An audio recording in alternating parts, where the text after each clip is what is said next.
to take a step back, to go back to the Gottmans, there's one thing that they have, and you and I have spoken off camera about this, they establish like the 4 horsemen of the relationship apocalypse. Yeah. And I love these things. Like, it's like we should put these things in school so we can learn them in high school. I so agree.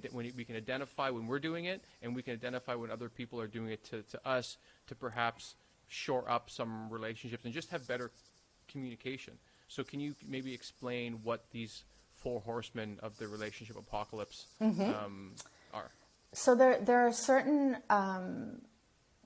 negativity traits that are more toxic than others. And the first one is criticism, kind of just speaking down to what the other person is doing or saying with again, no compassion. There's defensiveness. So that defensiveness usually comes right after someone's criticizing you. That's kind of like the answer to it. Then you have stonewalling, and stonewalling is exactly what it sounds like someone that is putting a stone wall in between you and them. Like they're not hearing the you. silent treatment. Exactly. They're kind of completely ignoring that there's a situation, or that there's even a conflict, or not answering you when you're asking them questions, or trying to be open or vulnerable. And then the biggest determinant of what they would call the disasters, and they say that if you have this, you 100%, or let's just say 98% will get a divorce, is contempt. And that's different from criticism in the sense that contempt is insulting who the person is, and criticism is more what they did.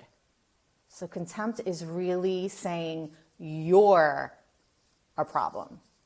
Who you are is an issue. What you're doing is wrong. Not, I really don't like that, I asked you to put, the dishes from the dishwasher away, and you always do this, and that it's different. You're attacking the person inherently, like them, who they are, not what they did. Right. Yeah, and those things are really big. Like, cause you mentioned before how empathetic I can be, and I definitely can be, but certainly I have a lot of these things as well that in relationships I've realized, like, I can be more critical sometimes than I want to be, and I have to like overcorrect for these things. And I know at like the end of relationships, contempt can definitely show its face, because maybe there's not enough repair done. Maybe there's all these things that are festering, and I can see how maybe the last part, like the 4th horseman, is contempt, because maybe the first 3 things of like criticism, defensiveness, and stonewalling, maybe those things are present from the start, because maybe both people aren't able to communicate. Maybe it's the environment they grew up in. Yes. But then once the layers of all that resentment kind of build up over time, then contempt is like the last, the ghost of Christmas future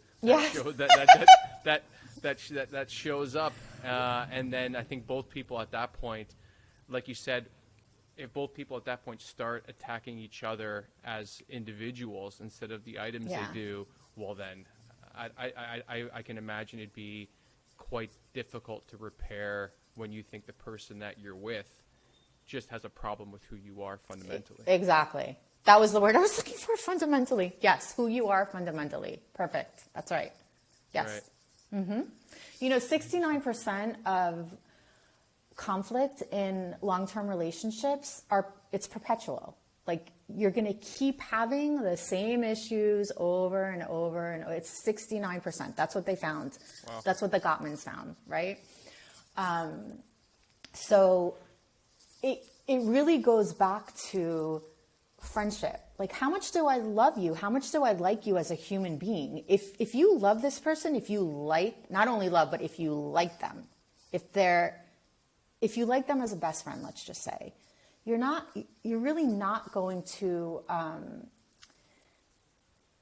use those 4 horsemen as much as people that have come together primarily because of the dopamine high or the excessive chemistry that they had, right? Because in Right. friendship, there's a deeper bond. There's like a real loving of the other person for who they are, for the good Right. and for the bad. You know who they are. You know what they're capable of.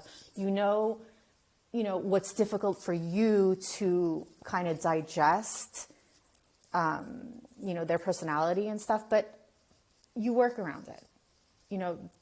You're friends with each other. You trust each other. There is a commitment there. Right. And there perhaps